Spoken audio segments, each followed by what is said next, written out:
मेरा बेटा कहाँ। दिल में ना अपनी माँ के लिए कोई गलत सोच मत रख। मुझे तो बस इस बात की खुशी है कि अब घर में एटलीस्ट सब ठीक है। ड्रामा सीरियल कैसी तेरी खुदगर्जी के आने वाली नेक्स्ट एपिसोड में आप सब देखेंगे। शमशेर की माँ अपने बेटे दारा से कहती है कि मुझे शमशेर की बहुत याद आ रही है, तुम मुझे शमशेर के पास ले चलो। दारा अपनी माँ से कहेगा कि मैं आपको शमशेर के पास ले तो चलूँगा, लेकिन बाबा साहब मुझसे नाराज़ हो जाएंगे।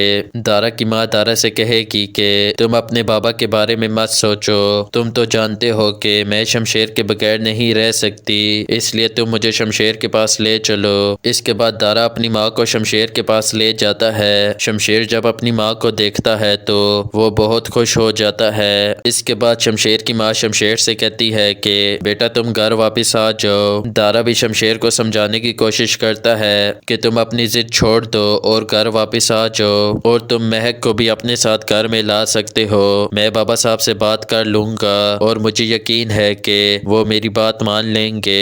लेकिन शमशेर अपनी माँ से कहेगा कि अब चाहे जो कुछ भी हो जाए मैं उस घर में नहीं आऊँगा। और रही बात बाबा साहब की, उन्होंने जो महक के साथ किया है मैं उनको उसकी सजा देकर रहूँगा। दारा अपने भाई शमशेर से कहेगा कि मैं तुम्हें समझा रहा हूँ, तुम बाबा साहब के रास्ते में मत आओ, अगर तुम बाबा साहब के रास्ते में आए तो तुम्हें नुकसान उठाना पड़ेगा। लेकिन शमशेर अपने भाई से कहेगा कि मैंने जितना नुकसान उठाना था वो उठा लिया है, अब नुकसान उठाने की बारी बाबा की है। इसके बाद शमशेर का भाई और उसकी माँ वहाँ से चले जाते हैं, और आने वाली एपिसोड्स में आप सब देखेंगे कि शमशेर को बहुत सी मुश्किलात का सामना करना पड़ेगा, और बाबा साहब की वजह से शमशेर को कोई भी नौकरी नहीं देगा। लेकिन शमशेर फिर भी हार नहीं मानेगा और वो बाबा साहब के खिलाफ लड़ेगा, और महक शमशेर का इस लड़ाई में साथ नहीं छोड़ेगी और वो हर मुश्किल वक्त में शमशेर की मदद करेगी।